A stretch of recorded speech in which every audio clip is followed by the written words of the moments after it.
కాకినాడ జిల్లా జగంపేట నియోజకవర్గంలో oil mafia రెచ్చిపోతోంది. Gandipalli నుంచి ఎర్రవరం వరకు విస్తరించిన నేషనల్ హైవే వెంబడి ఆయిల్ మాఫియా ఆగడాలు పెరుగుతున్నాయి. హైవేను ఆనుకుని అక్రమంగా డీజిల్ చోరీ చేసి విక్రయిస్తున్న ఘటనలు రోజు రోజుకు పెరుగుతున్నాయి. మల్లేపల్లి, తాళ్లూరు, రామవరం, సోమవారం గ్రామాల పరిధిలో నేషనల్ హైవే పక్కన అక్రమ డీజిల్ వ్యాపారం బహిరంగంగానే కొనసాగుతున్నట్లు స్థానికులు ఆరోపిస్తున్నారు. లారీల నుంచి డీజిల్ చోరీ చేసి దాన్ని నిల్వ చేసి తక్కువ ధరకు విక్రయిస్తున్నారని చెబుతున్నారు. ఈ అక్రమ వ్యాపారం వల్ల ప్రభుత్వానికి భారీగా ఆదాయ నష్టం జరుగుతుండటంతో పాటు హైవేపై ప్రయాణించే వాహనదారులకు కూడా ప్రమాదకర పరిస్థితులు ఏర్పడుతున్నాయి.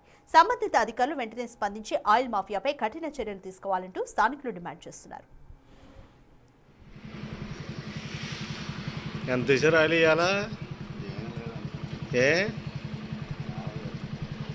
రాలేదా?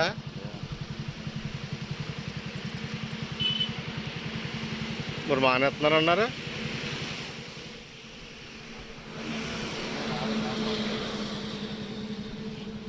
మీకు తెలియదండి. మీకేం తెలుసు? నాకు అర్థం అవుదా?